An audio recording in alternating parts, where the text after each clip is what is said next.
What's up, humans? Welcome to another episode of Shots from the Winchester podcast, brought to you by Greencastle Consulting, your nation's premier strategy execution firm. I'm your host, Al Green.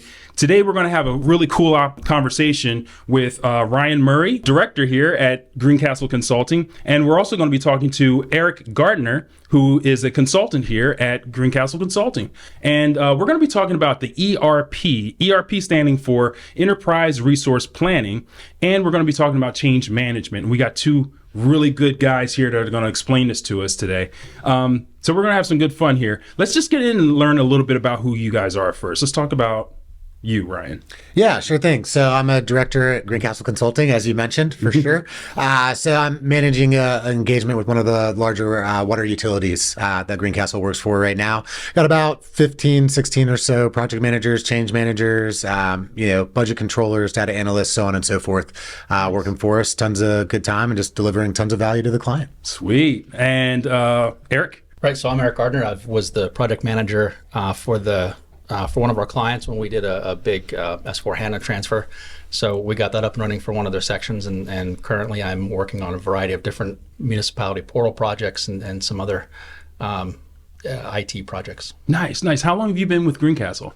About a year and a half now. Year and a half. And Ryan? I'll be 5 years in August. And one quick saved round, as we like to say in the military. So I'm a Marine and he's a soldier. So no worries if we talk a little trash to each other. That's good stuff. All right, let's just jump right in. Absolutely. So if you don't know what ERP stands for, it is Enterprise Resource Planning. But we're going to get you guys to just give us an idea of how that works in with change management. But let's start with change management. What is change management for all those people out there that don't know what that means?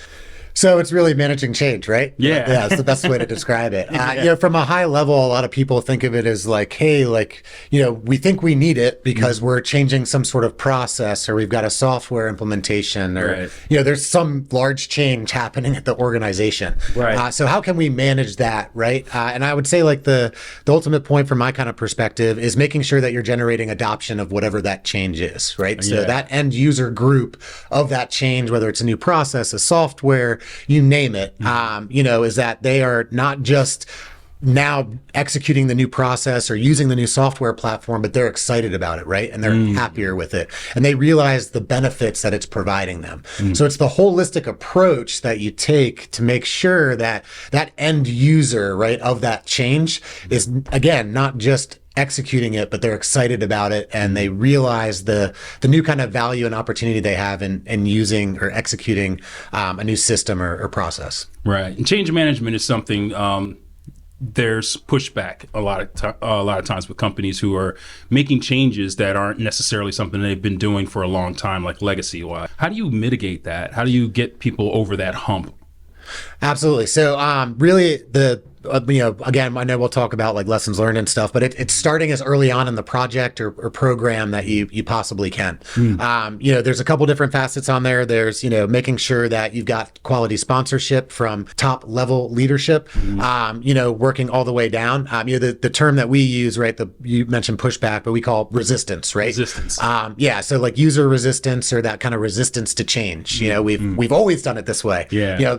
Utility, pretty ubiquitous term, right? We've always done this process. We've always used this software platform and it's always worked and it's never been an issue. Right. Why are we changing it, right? So the earlier on you can do that and kind of generate the awareness of, hey, here's why the change is coming. Here's all the great benefits you're going to get, And I think with ours specifically, you had data management that was really rough, with the old platform. We were going to, the S/4HANA platform, which was a huge benefit, I think.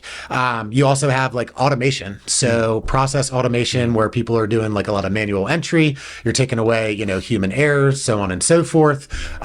You've also now have better reporting and analytics, which is, I would say, another big one as well. Whereas we don't know what you don't know, right? And so you've got even more opportunities for process improvements even further down the line, right? And I would say like the number one thing, just going back a little bit for the ERPs, is that they integrate with kind of like the business processes that you have. So whether that's a focus on HR, finance, operations, you name it, it's scalable in nature. So you're able to take a software platform and then capitalize on processes maybe you already have, improve them, and then have the software kind of like, or leverage that software for all of those kind of benefits I just kind of mentioned there, right? Whether it's automation, data analytics, right? Reporting functionalities, so on and so forth. You just mentioned ERP, and we've been talking about ERP. So for the audience that doesn't quite understand what that is, what is ERP? So that's what it is. It's the software platform, right, that you can apply throughout the business, right? And it's going to automate a lot of those various business processes that you already have. You'll see it's like, again, I mentioned the word ubiquitous, but ERP tends to be like kind of one of the new, kind of buzzwords going out there in terms of software implementation, at least like large scale software implementation. So you're going to see it more and more, and it typically affects a large user group, right? We kind of talked about change management before. Right. It's kind of all about that end user, so that individual, right, all the way down to that level that's going to be using that new software platform, generating what we call like adoption, right? So that adoption means like I mentioned before, like, hey, I'm no longer resistant to this new software platform because I'm comfortable with the old one, but now I realize all of the enhanced benefits that I'm going to get with the new one. Now I'm excited to use this, go forward, save time, money, etc. We were working with a large utility company, and they were moving their platform for their finance and accounting for one of their divisions. Right. They were moving it from a Microsoft-based product into SAP. Just in case the audience doesn't quite know what SAP means, what does SAP mean? SAP is Systems, Applications, and Products. Systems, Applications, and Products. Okay. And is there a room here to ask kind of what that means? So, think of it as it's really a large ERP software platform. Oh, got you. Okay. It's a large platform with multiple suites. They have accounting, they have finance, they have sales. Pretty much any type of business function you could think of. SAP has a software platform for it. It's SAP, pronounced SAP, not SAP. Not SAP. People refer to it as SAP. Yeah, a lot of people have. Yeah, and they get absolutely ridiculed. Crushed. Yes. It's an acronym. So SAP. So basically, the company for a while was using this Microsoft product, and this is how we do accounts payable, accounts receivable. This is how we do the financial forecasting, budgeting, and a lot of the products in that suite. And so they were changing from that platform, Microsoft, into SAP. And once they started there, the training was, how do these end users that have been processing their accounts payable, invoices for the past couple of years, not use that, now use this. So the change management process is you bring in a team and you make the overhead announcements. Hey, we're looking to go to the different platform. We're looking at using this. And then some of the audience is familiar with SAP. Some of them are experienced users. Some of them are new users. And some of them don't know what that is. Yeah. So that's sort of where change management would come in to get that word out. We are changing, and then as the project moves on, because it wasn't an overnight thing, it was a good about a year project. So as the year goes on, as a project goes on, as the product develops and comes into that final stage, you're working with a change management and those end users to let them know this is coming, and then also give them training. So you've got to set up your training options. You've got to let everybody know this is when we're going to be doing the training, and if people can't attend those specific trainings for whatever reason, you've got to have some sort of an alternative. And in our case, we used a lot of videos, so we would record a video and then send it out. That's cool. So that's very helpful for anybody, especially like people learn from different ways, and is video, you finding video being the best way for people to like retain that information? That's a good question. Well, you were a little bit more closer to the ground than I was on that one. Yeah, so as far as retaining, I know some of the training courses would require them to take a quiz, a very basic high-level quiz. And I didn't get a lot of feedback from that, positive or negative. But it seems like every time somebody's, hey, I can't make that call, can you record it? And then they do go back because they'll call and say, hey, I went through and I watched it, here are my questions. So the videos do work, they do get reviewed. However, they don't get reviewed by everybody, because at some point when you finish the project and you think, okay, we've done it successfully, somebody in that corner cubicle calls up and is like, hey, what's going on here? I have no idea how to look at my desktop anymore. It's all different. So there's always going to be somebody who misses it, but that's sort of where you're looking at change management to come in to get that word out at the high level, and then as the project goes on to know when to start refining and then targeting specific areas. We need to make sure accounts payable knows how to process their invoices. Yeah. We need to make sure accounting knows how to close the books at the end of the month. And with that, when the project goes along, you need to know, hey, if we're closing the books, in August, and that's the last time we use this Microsoft product, and then in September is the first time we're going to use this SAP product, that's when you really want to be dialed in and refined. That's great. That's great. And Greencastle, how do we do it more uniquely than other companies, would you say? Yeah, the difference between Greencastle and I would say a lot of others, we're going to customize our approach, right? So we'll take a couple different methodologies that are out there. I know there's some like from Acuity, there's ProSci, which leverages the ADCAR methodology, and we're going to see what fits best for that customer or that client. You might need to emphasize some elements in the beginning, right, where you're leveraging maybe like a change impact analysis to really identify your change advocate network group, right? That's another group that you identify various influencers within the organization, right? Maybe that's a key to winning, right? There's a lot of different tools at your disposal within change management, but I'd say the ultimate point that is going to separate Greencastle is that level of customization that we're going to apply to our customers. Let's get some lessons learned from this. Now that we know a little bit more about change management and we know a little bit more about ERP and how they work together, what are some things that have been noticeable in your approach here with using these methods in the field? So I'll pump that one over to you. For sure. I think you're a little closer, like I mentioned. Yeah, so I would say starting with the very beginning, when you get this project that you want to put out and distribute, it's going to be good for the company. Long run, it's going to be good for the company. So trying to make sure you know what you want your message to be. What story do you want to tell everybody? And in our case, most everybody was on board with it. In fact, they were all, when it finally came to the end and they were doing that last book closing, they said, hey, this is the last time we have to use this system. Yeah. And they cheered, they were excited, and we moved forward and things went well. But to get to that point, you need to know what it is you want your story to be to get it out there. So when you hire that vendor, when you sign that contract, make sure you've done the due diligence, make sure you look at it ahead of time, and you ask as many questions as you can think of and try to think of questions that wouldn't normally come up so you can get all of that in that contract and you know what you're going to be getting over time.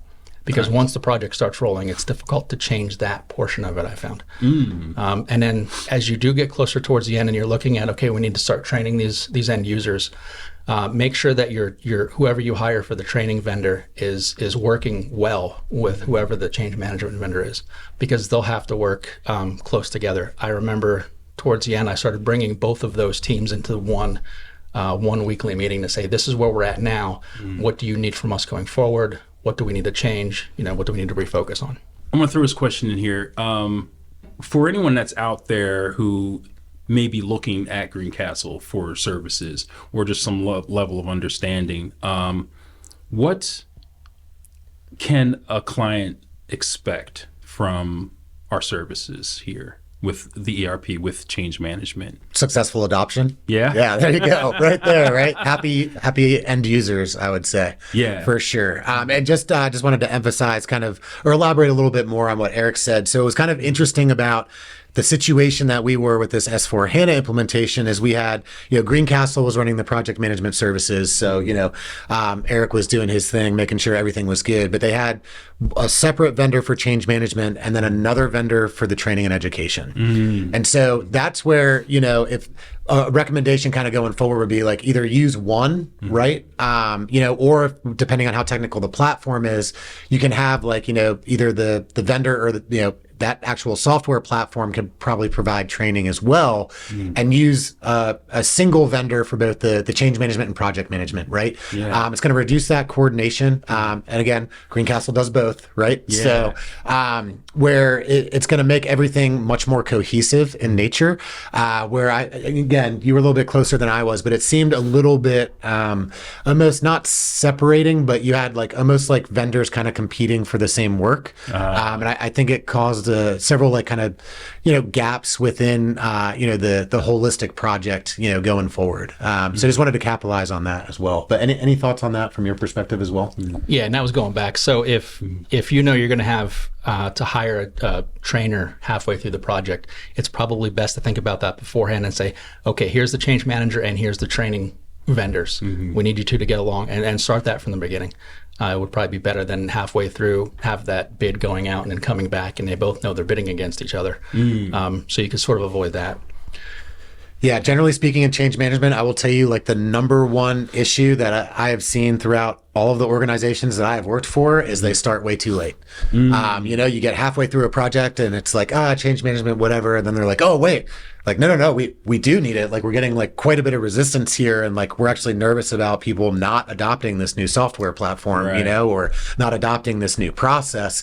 If you can bring in, whether it's a Greencastle, whatever change management group as early as possible, right? And just recognize that you might have a change management gap from the beginning. We can leverage a lot of different tools to make sure that it's a smooth process throughout. And by the time you get to the end, to Eric's point, everyone's cheering and we're excited and we got this new platform and work's going to be, way easier. We're going to eliminate all of the friction from, historical or older platforms that, might not work to the level that we would like or speed that we have today. That's a good point to make. Getting that change management in as early as possible, because you may not recognize that you need it, like you just said, until it's too late. And then it's never really too late. You can always get in there and make those changes, especially once you notice that the people aren't adopting it as quickly as they should. But having that element already implemented at the beginning gives you that forethought. That I think that's really important for a company moving forward, especially. And then, like you said, the way we do it here, we're looking to make happy clients. Yeah, I mean, that's the idea. We're only successful if they're successful. I would say like the other thing Greencastle can offer is like maybe you have an ERP implementation. You're like, I don't know if I need change management, right? Well, give us a call, right? We'll jump in, do a quick assessment for you. Maybe you need us, right? Right. And hey, we're there for you. And if not, like no worries. Good luck for the future. And if you ever need us anytime, we're here. Yeah. I could just add on to that. As a project manager, I know a lot of things, but not very. The depth of my knowledge isn't great. I can put a schedule together. I can order the milestones. I can make sure everybody's staying on track. I can let you know when you're off track. But when it comes to change management, I know we've got 4 stages. I know people might not accept it. But anything beyond that, I would need to reach out for some assistance. And that's where Greencastle comes in. You don't just get the project manager. I've got resources here that I can rely on. Hey, I'm not quite sure about this change management. This is what we're thinking of doing. And then somebody here is going to say, that sounds like a good start, but here's what I would add to make it a little more refined, a little more specific, and you get more out of it. So I love that. Yeah. One of our previous episodes, one of them called it the green machine. You don't just get one of us. You get the entire company. Exactly. Everyone here as an individual, as a team, work with each other. That I think is also another thing that makes us pretty unique is that, when you're looking for help, there's plenty of people here that are like, oh yeah, let me check that out. Let me help you out. Let me figure out this. Boom. We're all here to help the client in that same fashion. Yeah. One team, one fight mentality, right? That's how the military does it. Absolutely. This is great. I'm going to extend the time a little bit. I'm going to ask you guys some this or that's. You down for that? Sure. Let's go for it. Let's check this out. Okay. For cats or dogs? Dogs. Both dog people? Yep, what's up with cats? Yeah, just not my thing. I don't know. Do you have cats? I have 2 dogs, and the dogs will follow me around. The dogs will sit when I tell them to sit. Isn't that beautiful? They'll go out and they'll catch that ball and they'll bring it back, and they'll sit patiently, and they'll little tails will wag and they'll be very excited to see me. Cats have claws and they dig into my legs and it hurts. And, I never know if they're going to be there or not. So dogs. Yeah, I'm with the dog thing too. I will say, like, no matter what, right? Like when I come home, like she is just juiced up, right? Like spinning in circles. Oh yeah. Oh my God. Like you're the greatest human in the whole world. Like I love you so much, right? It'd be nice if my wife could do that sometimes. But just running circles. Yeah, just running circles. Just like one time, you know what I mean? Like, oh my God, I'm so excited you're home. This is the best day ever, where cats are just like, oh. Hey. Yeah, hey. And then just like walks away. Yeah. Hey, my bowl's empty. You need to fill that. Yeah, those are your shoes? Gross. Yeah. Coffee or tea? I'm a coffee guy. Coffee. Yeah. Turns out I just like tea. I enjoy tea. I do like coffee. One of our vendors that's going to be at VetFest this year, Cleona Coffee, has some of the best coffee, veteran owned and operated. Nice. Yeah. So at VetFest, you guys see them, especially if you're into coffee, definitely good. the acidity. He like brews out all. Oh, so he does the cold brew acidity. thing. So I was just going to say that. I don't drink hot coffee anymore. I'm yeah. only cold brew. Interesting. Yeah, because it takes the acidity out of it. Yes. Yeah. This like way healthier for you. I think it tastes better, to be honest, too. Yeah. Like much nicer on like the stomach and stuff like that. So I'm all about it. Yeah. That's such a plus for me. Yeah. So, let's say summer or winter. Winter. Oh, wow. Okay. Hey, winter guy. Hardcore disagree with that one. I am all about the summer. I'm a beach guy. I want to be in the sunshine, out by a body of water. Yeah. Yeah. What is it about winter? You're the first one that said winter. I prefer hoodies and pullovers. Okay. All right. You run hot? Guy. I'm very warm right now. Oh yeah. Yeah. I'll It is step hot in outside. here. Yeah. I'll go back. I'll cool down. I like to step outside and get sunshine. Yeah. For at least 5 minutes to start my day. And if it's a really hot morning, I know it's just going to be a rough day. But when I step outside, I sweat. It just puffs out and just starts dripping and running. And I prefer winter. Although winter cold, the colder you are, it hurts. It really hurts. Sweating is uncomfortable. What I found being in the Army, cold hurts. Oh yeah. I was one time in when I was in Texas, my duty station down there. And you know, Texas, when you think of Texas, it's just hot. You think of heat, right? So, but in the wintertime, and when you're out on a mission, you know, like, you know, doing training, in the wintertime, it's cold as hell. It's like 30 degrees out there. I was like, how does it get this cold out there? And really chilly. I mean, like out in the like the desert, you know, it's like cold. So that was always interesting. But as soon as my ears or my toes are done, I'm out. I can't. Like even in the military, I considered myself a warm weather warfighter. You know what I mean? Yeah. I'm not doing the cold training. It was like, do you want to go to Africa or Norway? I'm like, Africa. Yep. For sure. 100%. Yeah. No, thank you to winter training. Right. Last one. And this is a trigger warning to everyone out there, because this is a very polarizing question. All right. Okay. iPhone or Android? iPhone, yeah. iPhones. Yeah. So iPhone, recently now they're just starting to put GPT into implementation onto the iPhones, which is kind of scary because like GPT doesn't even know what GPT is yet. So we're putting it on our phones. Yeah, for sure. So we're actually, and a lot of the utility companies are like this. You're not allowed to have AI on your phone, right? Because the minute you use the AI and you put the data out there, like the AI has it, right? It has access to it, and it'll leverage it for other people when they ask questions, right? I think it's, you know, it's not malicious in nature, but naturally it could be used for malicious intent, right? So, but for the security concerns working in like, you know, various, you know, industries like the utility industry, you know, when we're talking about, you know, power grids, you know, clean water, things like that, it's like very, very secure that way. So, yeah, I got in trouble for that. I got my phone disabled for a day. Oh, wow. Fun-filled story. Yeah, I didn't know that I couldn't do that. Yeah, so that's how I know you can't. Interesting. Yeah. No, I started using AI when I started working here. And funny story, you can edit this out if you need to, but when I first started working here and I thought Greencastle, I saw you had sent something across the Greencastle chat lines, and I just saw Al Green, but when I saw it, it looked like AI Green. And I thought, am I in over my head? Are these guys developing their own AI software platform that I don't know about, and I don't know how to do any of that? And it took me a minute till it took me a couple of days actually. I think I saw you walking around and I thought, wait a second. That's not AI Green, that's Al Green, and he's right there. Brian and Eric, thank you guys so much for being on the show. And make sure you guys like and subscribe and leave a comment. Let us know what you thought about the conversation, and if you have any questions. If you guys are on like YouTube or any place like that, they can drop a comment, let you guys know what's up if you have any other questions and stuff like that. So on behalf of Greencastle, your nation's premier strategy execution firm, I'm your host, Al Green, Eric, and Ryan, and we'll see you in the next episode.